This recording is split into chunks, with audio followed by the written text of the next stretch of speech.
టీవీ4 news.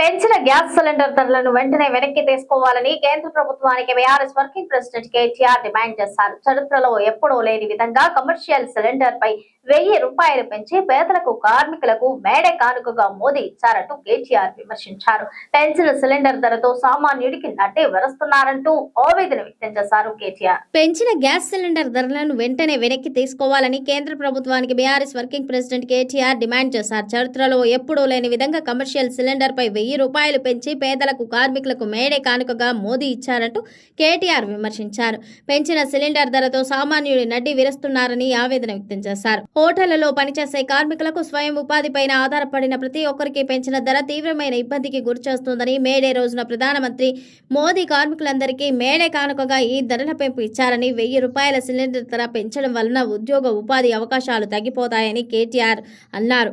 Hyderabad లో 3315 రూపాయలకు commercial cylinder ధర అంటే రెస్టారెంట్లు హోటళ్ల మూత వేసుకుని పరిస్థితి వస్తోంది.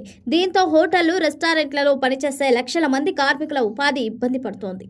ఇప్పటికే ఇరాన్ అమెరికా యుద్ధం పేరుతో హోటళ్లలో రెస్టారెంట్లలో పనిచేసే వారి పరిస్థితి, వాటిపై ఆధారపడిన వ్యక్తుల ఉపాధి తగ్గిపోయింది. చివరికి బ్యాచిలర్లు వాడే చిన్న సిలిండర్ను కూడా మోదీ వదిలిపెట్టలేదు. పెంచిన గ్యాస్ ధరలతో రోజువారీ టిఫిన్లు, భోజన ఖర్చులు భారీగా పెరిగి అందరినీ ఇబ్బంది పెడుతోందని కేటీఆర్ అన్నారు. ఒకవైపు రూపాయి విలువ పాతాళానికి పడిపోతోంది, మరోవైపు సిలిండర్ల ధర ఆకాశంలోకి పోతోంది. ఒకప్పుడు ఉద్యోగులు అడిగితే పకోడీలు వేసుకోమన్న మోదీ ఈ పెంచిన సిలిండర్లతో పకోడీలు కూడా వేసుకోలేని పరిస్థితికి తీసుకొచ్చారంటూ కేటీఆర్ ఆగ్రహం వ్యక్తం చేశారు.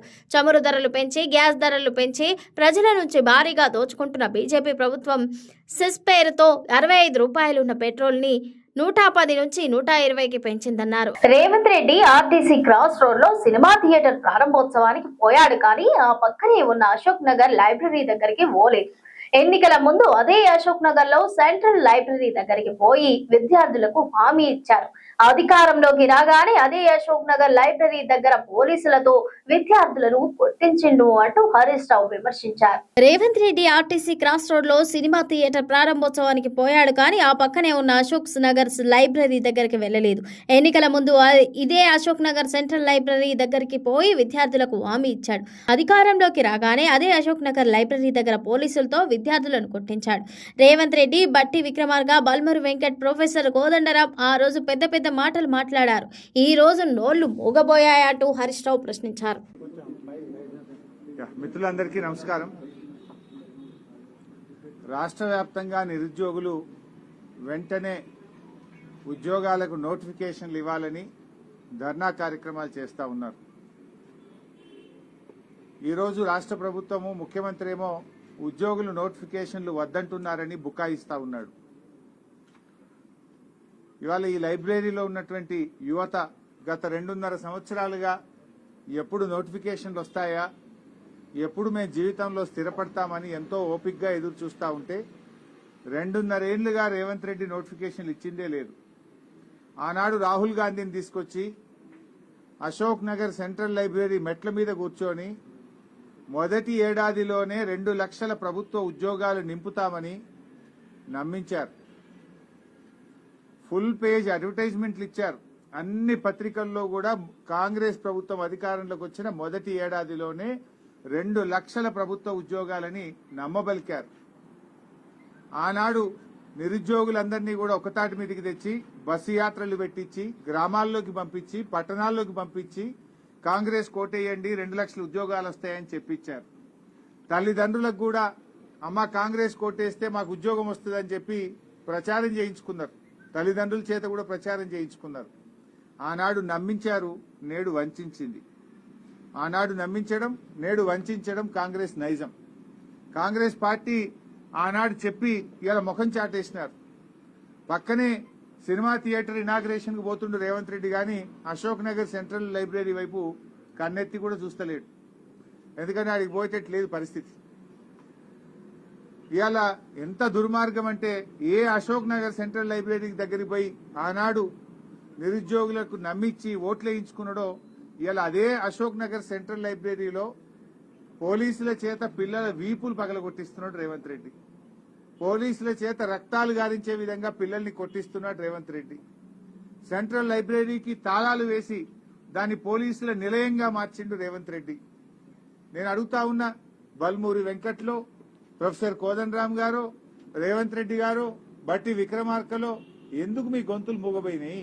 వాణిజ్య సిలిండర్ ధరను ఏకంగా 1000 రూపాయలు పెంచి సామాన్యులపై మోదీ సర్కార్ పెనుభారం మోపిందని బీఆర్ఎస్ వర్కింగ్ ప్రెసిడెంట్ కె తారక రామారావు ఆగ్రహం వ్యక్తం చేశారు. పెంచిన గ్యాస్ ధరలకు వ్యతిరేకంగా ప్రజలను జాగృతం చేసి ఎక్కడికక్కడ నిరసనలు చేపట్టాలంటూ బీఆర్ఎస్ శ్రేణులకు పిలుపునిచ్చారు. వాణిజ్య సిలిండర్ ధరను ఏకంగా 1000 రూపాయలు పెంచే సామాన్యులపై మోదీ సర్కార్ పెనుభారం మోపిందని బీఆర్ఎస్ వర్కింగ్ ప్రెసిడెంట్ కె తారక రామారావు ఆగ్రహం వ్యక్తం చేశారు. పెంచిన గ్యాస్ ధరలకు వ్యతిరేకంగా ప్రజలను జాగృతం చేసి ఎక్కడికక్కడ నిరసనలు చేపట్టాలని బీఆర్ఎస్ శ్రేణులకు పిలుపునిచ్చారు. శనివారం ఆయన హైదరాబాద్ లోని నందినగర్ లో తన నివాసంలో రంగారెడ్డి జిల్లా ప్రజాప్రతినిధులు, ముఖ్య నేతలతో సమావేశమయ్యారు. తాజాగా రాజకీయ పరిణామాలపై చర్చించారు. పంచాయతీ, మున్సిపల్ ఎన్నికల్లో మంచి విజయాలు నమోదు చేసిన పార్టీ నేతలను అభినందించారు. ఈ సందర్భంగా స్పెషల్ ఇంటెన్సివ్ రివిజన్ పార్టీ సభ్యత్వ నమోదు, గ్రామ మండల జిల్లా కమిటీ నిర్మాణంపై చర్చించి దిశానిర్దేశం చేశారు. ఈ సందర్భంగా కేటీఆర్ మాట్లాడుతూ కేంద్రంలోని బీజేపీ, రాష్ట్రంలోని కాంగ్రెస్ ప్రభుత్వాల ప్రజా వ్యతిరేక నిర్ణయాలతో సామాన్యుల బతుకులు దుర్భరంగా మారాయని విమర్శించారు. కేంద్రంలోని బీజేపీ వివిధ రాష్ట్రాల్లో ఎన్నికలు ముగిసిన మరునాడే వాణిజ్య గ్యాస్ సిలిండర్ ధర పెంచే పేదల నడ్డి విరిచిందని మండిపడ్డారు. 80 ఏళ్ల స్వాతంత్ర భారతదేశ చరిత్రలో ఎన్నడూ లేని విధంగా వాణిజ్య సిలిండర్ ధరను ఏకంగా 993 రూపాయలకు పెంచిన ఘనత మోదీ ప్రభుత్వానిదే అంటూ ఎద్దేవా చేశారు. వాణిజ్య సిలిండర్ పై తాజా పెంపుతో హైదరాబాద్ లో 2221గా ఉన్న సిలిండర్ ధర ఇప్పుడు 3315కు పెరిగిందంటూ మండిపడ్డారు. వాణిజ్య సిలిండర్ ధరతో పాటు 5 కేజీల సిలిండర్ల ధరలను 261 మేర పెంచడం శోచనీయమని పేర్కొన్నారు.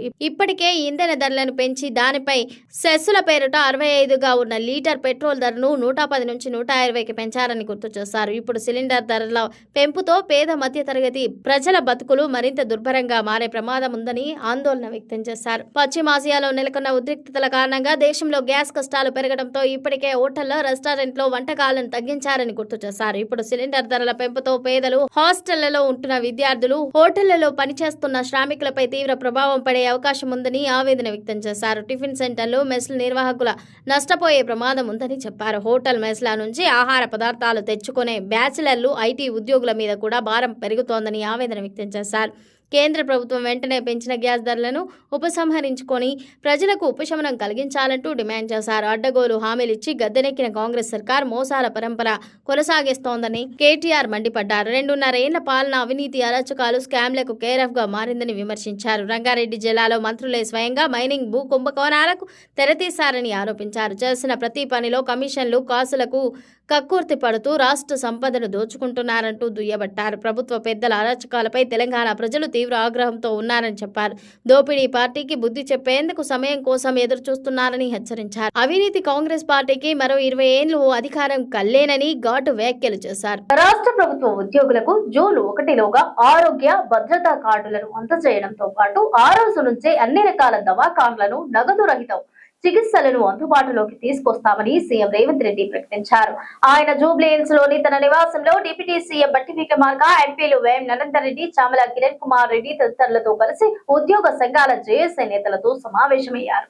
రాష్ట్ర ప్రభుత్వ ఉద్యోగులకు జూన్ 1లోగా ఆరోగ్య భద్రత కార్డులను అందజేయడంతో పాటు ఆ రోజు నుంచే అన్ని రకాల దవాఖాన్లను నగదు రహిత చికిత్సలను అందుబాటులోకి తీసుకొస్తామని సీఎం రేవంత్ రెడ్డి ప్రకటించారు. ఆయన జూబ్లీహిల్స్ లోని తన నివాసంలో డిప్యూటీ సీఎం బట్టి విక్రమార్క, ఎంపీలు వేం నరేందర్ రెడ్డి, చామల కిరణ్ కుమార్ రెడ్డి తదితరులతో కలిసి ఉద్యోగ సంఘాల జేఏసీ నేతలతో సమావేశమయ్యారు. ఈ సందర్భంగా సీఎం మాట్లాడుతూ రిటైర్డ్ ఉద్యోగులకు చెల్లించాల్సిన 6,000 కోట్ల బకాయిలను 100 రోజుల్లోగా విడుదల చేస్తామని హామీ ఇచ్చారు. పీఆర్సీపై వెంటనే రిపోర్టు అందజేయాల్సిందిగా అధికారుల కమిటీని ఆదేశించామని, ఆ నివేదిక ఆధారంగా నిర్ణయం తీసుకుంటామని తెలిపారు. సీఎస్ సమక్షంలో ఈ నెల 15న జాయింట్ స్టాఫ్ కౌన్సిల్ సమావేశాన్ని నిర్వహించాలని, సీఎస్ నేతృత్వంలో ప్రతి 2 నెలలకోసారి ఈ సమావేశాన్ని నిర్వహించాలని ఆదేశించారు.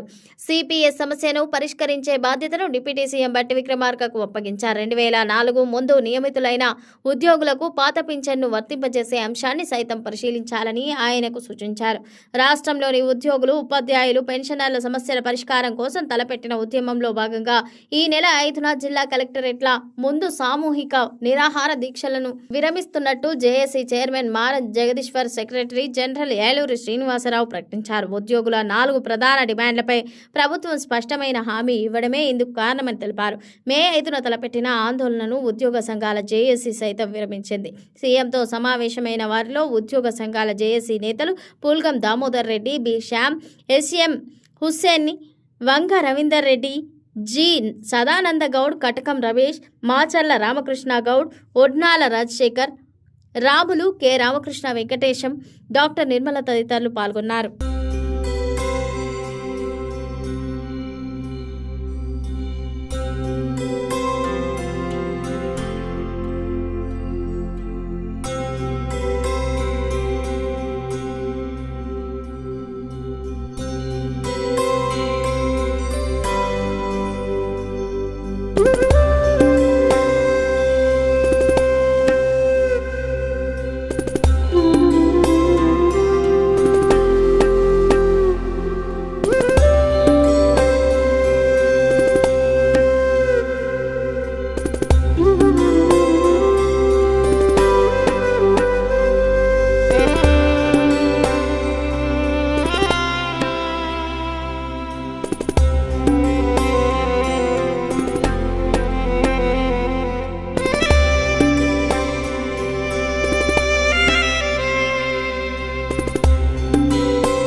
తెలంగాణ ప్రభుత్వం ఇందిరమ్మ ఇళ్ల పథకం అమలులో పారదర్శకతను పెంచేందుకు ఇందిరమ్మ ఇళ్ల యాప్ లో కీలక మార్పులు చేస్తుంది. లబ్ధిదారుల గుర్తింపులో సాంకేతిక ఇబ్బందులను తొలగించేందుకు కొత్త మాడ్యూళ్లను ప్రవేశపెట్టింది. అర్హుల ఎంపిక ప్రక్రియను వేగవంతం చేస్తూనే క్షేత్రస్థాయి సమస్యల పరిష్కార బాధ్యతలను కలెక్టర్లకు అప్పగించింది. తెలంగాణ ప్రభుత్వం ప్రతిష్టాత్మకంగా అమలు చేస్తున్న ఇందిరమ్మ ఇళ్ల పథక లబ్ధిదారులకు ఇకపై ఎటువంటి సాంకేతిక అడ్డంకులు లేకుండా సాయం అందనుంది. క్షేత్రస్థాయిలో ఎదురవుతున్న ఇబ్బందులను దృష్టిలో ఉంచుకొని ప్రభుత్వం ఇందిరమ్మ ఇళ్ల యాప్లో అత్యాధునిక మాడ్యూళ్లను అందుబాటులోకి తెచ్చింది. దీనివల్ల లబ్ధిదారుల గుర్తింపు ప్రక్రియ మరింత పకడ్బందీగా వేగంగా సాగనుంది. గతంలో ఉన్న మాన్యువల్ విధానాలకు స్వస్తి పలికి పూర్తి స్థాయి డిజిటలైజేషన్ వైపు ప్రభుత్వం అడుగులు వేస్తోంది. దీనివల్ల భవిష్యత్తులో డేటా సేకరణలో గానీ లబ్ధిదారుల ఎంపికలో గానీ ఎటువంటి పొరపాట్లకు తావుండదని అధికారులు భావిస్తున్నారు. ప్రస్తుతం ప్రభుత్వం సొంత స్థలం ఉండి ఇల్లు లేని వారిని L1 జాబితాలో చేర్చి ప్రాధాన్యత ఇస్తోంది. రాష్ట్ర వ్యాప్తంగా సుమారు 23.30 లక్షల మంది ఈ జాబితాలో ఉండగా స్థలం కూడా లేని వారు 21.49 లక్షల మంది L2 జాబితాలో ఉన్నారు. అనర్హులుగా తేలిన 32.98 లక్షల మందిని L3 జాబితాలో చేర్చారు. ఈ డేటాను నిర్వహించడం, ఎప్పటికప్పుడు మార్పులు చేయడం కష్టతరంగా మారుతున్న నేపథ్యంలో కొత్తగా ప్రవేశపెట్టిన మాడ్యూళ్లు కీలక పాత్ర పోషించనున్నాయి. ముఖ్యంగా లబ్ధిదారుల ఎంపిక, మార్పులు, చేర్పులు, అనుమతుల ప్రక్రియ ఇకపై క్షణాల్లో జరిగిపోనుంది. గతంలో లబ్ధిదారుల అర్హతను నిర్ధారించడానికి గెజిటెడ్ స్థాయి అధికారులు క్షేత్రస్థాయికి వెళ్లి మాన్యువల్ గా నివేదికలు ఇచ్చేవారు. దీనివల్ల డేటా ఎంట్రీలో జాప్యం, పొరపాట్లు జరిగే అవకాశాలుండేది. ఇప్పుడు యాప్లోనే అర్హులైన లబ్ధిదారులు, మొత్తం విచారణ జరిపిన లబ్ధిదారులు అనే 2 కొత్త ఆప్షన్లను చేర్చారు. అధికారులు నేరుగా యాప్లోనే వివరాలను నమోదు చేయగానే ఆ సమాచారం వెంటనే ఎంపీడీఓలు లేదా మున్సిపల్ కమిషనర్ల లాగిన్కు చేరుతోంది. అక్కడ పరిశీలన పూర్తయిన తర్వాత కలెక్టర్ల ఆమోదానికి వెళ్తోంది. ఈ క్రమబద్ధీకరించిన విధానం వల్ల మధ్యవర్తుల ప్రమేయం ఉండదు. పథకం అమల్లో ఎదురవుతున్న మరో ప్రధాన సమస్య లబ్ధిదారుల ఎంపిక. తాము అర్హులమైన L3 జాబితాలో చేర్చారని వేల సంఖ్యలో ఫిర్యాదులు అందుతున్నాయి. దీన్ని పరిష్కరించేందుకు L3 నుంచి L1 అనే ప్రత్యేక మాడ్యూల్ను ప్రభుత్వం సిద్ధం చేసింది. ఒకవేళ పొరపాటున అర్హులు, అనర్హుల జాబితాలో ఉంటే తగిన ఆధారాలతో వారిని తిరిగి అర్హుల జాబితాలోకి మార్చే అధికారం ఇప్పుడు సులభతరం చేయబడింది. దీనివల్ల ఏ ఒక్క పేదవాడికి అన్యాయం జరగకుండా చూడాలని ప్రభుత్వం లక్ష్యంగా పెట్టుకుంది. అంతేకాకుండా పరిపాలనాపరమైన అధికారులను వికేంద్రీకరిస్తూ ప్రభుత్వం సంచలన నిర్ణయం తీసుకుంది. ఆధార్ మార్పులు, ఈకేవైసీ సమస్యలు, బిల్లుల చెల్లింపులో జాప్యం వంటి అంశాలపై గతంలో రాష్ట్ర స్థాయి ఎండీ నుంచి అనుమతులు రావాల్సి ఉండేది. దీనివల్ల లబ్ధిదారులు వారాల తరబడి ఎదురు చూడాల్సి వచ్చేది. ఇప్పుడు ఈ అధికారాలన్నింటినీ జిల్లా కలెక్టర్లకి అప్పగించారు. స్థానిక సమస్యలను స్థానికంగానే పరిష్కరించుకునే వీలు కలగడంతో ఇళ్ల నిర్మాణం సజావుగా సాగడమే కాకుండా లబ్ధిదారుల ఖాతాల్లోకి నిధులు వేగంగా జమ అవుతాయి. తెలుగు రాష్ట్రాల్లో చికెన్ ప్రియులకు భారీ గుడ్ న్యూస్. చికెన్ ధరలు భారీగా తగ్గుముఖం పట్టాయి. గత నెలలో 300 వరకు చేరుకోగా ఈ నెలలో తగ్గుముఖం పట్టాయి. గత కొద్ది రోజులుగా చికెన్ ధరలు తగ్గుతూ వస్తున్నాయి. దీంతో నాన్ వెజ్ ప్రియులు ఊరట చెందుతున్నారు. ఇవాళ ఆదివారం కావడంతో చికెన్ షాపుల ముందు మాంస ప్రియులు క్యూ కడుతున్నారు. దీంతో షాపులన్నీ రద్దీతో కిటకిటలాడుతున్నాయి. సెలవు రోజు కావడంతో చికెన్ తినేందుకు ఆసక్తి చూపుతున్నారు. హైదరాబాద్ లో కిలో స్కిన్లెస్ చికెన్ 259 వద్ద కొనసాగుతోంది. గతంలో 300 వరకు చేరుకోగా ఇప్పుడు 40 మేర తగ్గి ఊరటనిచ్చింది. ఇక హైదరాబాద్ లో కిలో డ్రెస్డ్ చికెన్ 228గా ఉండగా ex farm live bird 130, retail live bird 157 వద్ద కొనసాగుతోంది. ఇక కరీంనగర్ జోన్ లో కేజీ స్కిన్లెస్ చికెన్ 259 ఉండగా dressed chicken 228, retail live bird 157, farm దగ్గర లైవ్ బర్డ్ 130 వద్ద కొనసాగుతుంది. ఇది ఇవాల్టి బులెటిన్. మరో బులెటిన్ తో మళ్ళీ కలుద్దాం. Stay tune to S24 news.